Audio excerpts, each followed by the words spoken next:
Hi everyone, my name is Karen, this is my channel Rather Be Reading, and today I'm bringing to you my January book haul.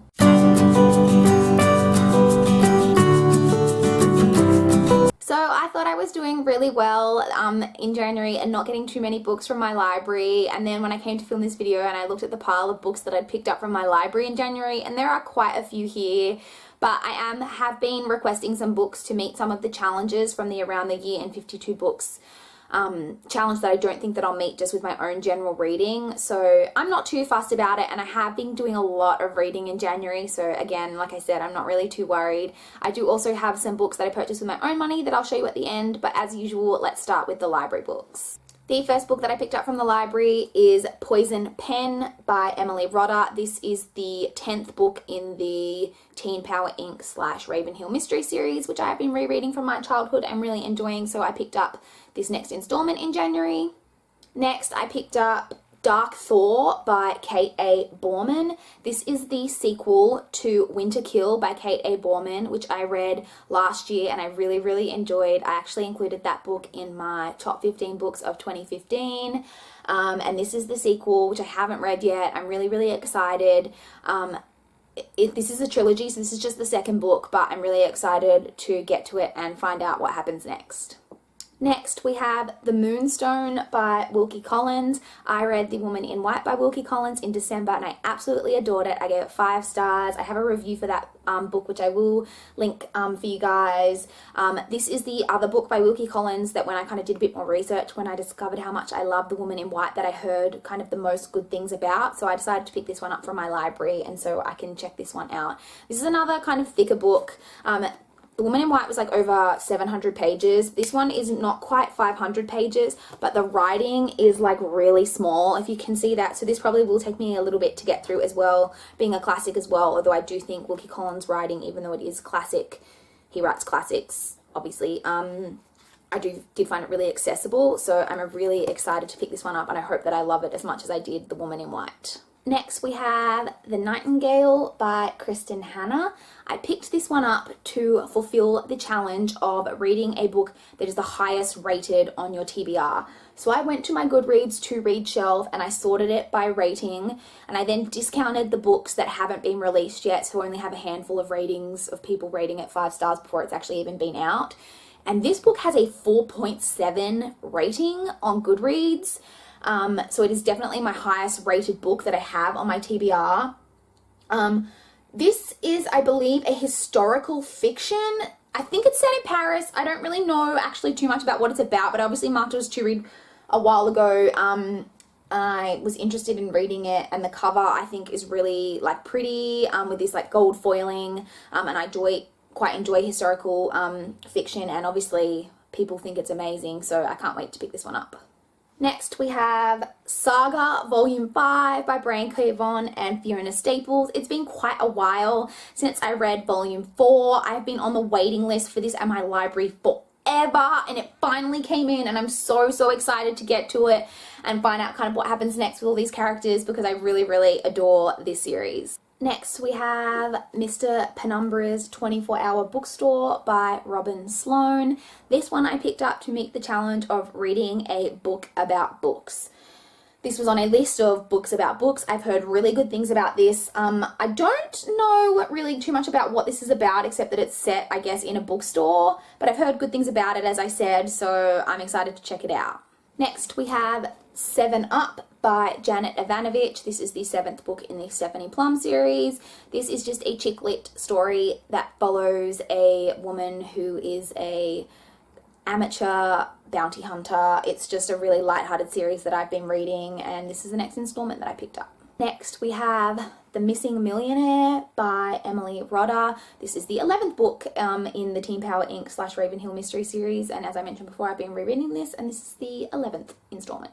Next, we have The Great Gatsby by F. Scott Fitzgerald. I picked this one up to fulfill the challenge of reading a classic with less than 200 pages. This has 144 pages, and I've never actually read The Great Gatsby. I have seen the movie, but I'm excited to check this out. I kind of hear mixed things about this. I know some people really love it, some people hate it, but I'm excited to see what I think. And the final book that I have from the library is The Mysteries of Udolpho by Anne Radcliffe. This one I picked up to fulfill the challenge of reading a book that is mentioned in another book. In Northanger Abbey by Jane Austen, the main protagonist mentions this a lot about how much she enjoys it, and she just said really good things about it. And as soon as I read that book, I was dying to read this. So as soon as I saw that challenge, I immediately requested this from the library to fulfill that challenge, and it is huge. It is absolutely ginormous. It only has I think it looks like it's got more pages. It has just under 900 pages, but again, as with The Moonstone by Wilkie Collins, the font is really small, so this is probably going to take me quite a while to get through. Like, I am quite a fast reader, but holy shizzle, that is a big book. So yeah, I'm excited to get to this one as well. So now let's move on to the books that I purchased with my own money in January. I generally place a book order on Book Depository about once every 4 weeks, and just the way kind of it fell this month, like I placed an order kind of near the end of December and one in mid-January, and both of them ended up coming in January. So I have 7 books here to show you. I also have another one that I had pre-ordered, but that obviously was a pre-order, so it's not coming in for a little while, so I will just haul that whenever that finally gets here. So the first one that I have is The Witch Hunter by Virginia Boker. This is a book that I've mentioned quite a few times on this channel. I have already read this. This is a young adult, like, I guess it's like a fantasy, like historical kind of fantasy that follows a young girl who is a witch hunter, but she is found with witches' herbs in her pocket, which is illegal, and so she is sentenced to death. She then makes a pact with a wizard, which goes against kind of everything she generally believes, in order to kind of save her life, and the story kind of kicks off from there. I really, really enjoyed this, as I said. I've recommended it a few times, but I didn't own a physical copy, and so I picked this one up in January. Next, we have The Grown Up by Gillian Flynn. This is her short little story. This is really tiny. It only has like 78 pages or something like that. It's really small. I have actually only read Gone Girl by Gillian Flynn, but I do own Dark Places and Sharp Objects, which I'm hoping to get to this year, and I want to get to this as well. I've just heard really good things about Gillian Flynn. I really, really loved Gone Girl. I know I'm going to love Dark Places and Sharp Objects. Like, I just know it, like, deep in my soul that I'm really going to enjoy them, so I picked this one up as well. Next, we have Salt and Stone by Victoria Scott. This is the sequel to Fire and Flood by Victoria Scott, which I picked up in my birthday book haul. I actually am not sure whether, I believe this was supposed to be a trilogy, but I'm not sure if the third book's ever going to be published, so that's a little bit sad, and I hope that I can still enjoy these 2 books even if the third book never gets published. But I am excited to read it. I've heard really good things about the first book, Fire and Flood, which is described as being the Hunger Games meets Pokemon, which is really intriguing. So I have no idea what that means, but I'm excited to check them out. Next, we have Born Wicked by Jessica Spotswood. This is the first book in the Cahill Witch Chronicles. I have heard about this series a couple of times, like for quite a while, and it's a witch series, which, as I said in my Bookish Buzzwords video, I friggin' love witch series. But the main thing that really got me excited to pick this up was I've seen Trina from Between Chapters and Kayla from Kayla Rain talking about this quite a lot recently. I've been saying really good things about it, so I was really excited to pick it up. I think this is right up my alley, and it's something that I'm really, really going to enjoy, so I'm really excited to get to this one. Next, we have Sweep by Kate Tiernan. This is a bind-up of the first 3 books in this series, which are Book of Shadows, The Coven, and Blood Witch. This is, again, a young adult witch series, which this is a really long series. I believe there's like 15 books or something like that. I think they generally come in there's like 5 bind-ups that you can read, because I don't think the individual stories are necessarily that long. I don't know too much about this except that it is a witch series, but I want to read it, so I bought it.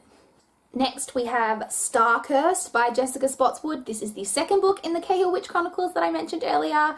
I purchased the first book, as you saw, and so I picked up the sequel as well, and I still need to pick up the third book, but once I have that, I'll be able to marathon this trilogy, and I'm really excited about it. And the final book that I have for my January book haul is Rebel Angels by Libba Bray. This is the second book in the Gemma Doyle trilogy, which is a trilogy that I've already read and really enjoyed. I do own A Great and Terrible Beauty, which I believe I picked up in December, so I was excited to get to this. Not to get to it because I've read it, but I wanted to own the whole trilogy. I really like to support authors when I do like really enjoy their stories, and I really enjoyed this trilogy. I had some problems with it, I'm not gonna lie. Like, it's not the best trilogy of all time or anything like that, but it's definitely enjoyable, and it has really great themes and messages, I think. So yeah, I picked up the second book, so I just need to buy the third one now. So those are all the books that I picked up in January. If you have any thoughts about any of the books that I purchased, or you want to let me know any books that you purchased in January, I'd love to chat to you guys in the comments down below.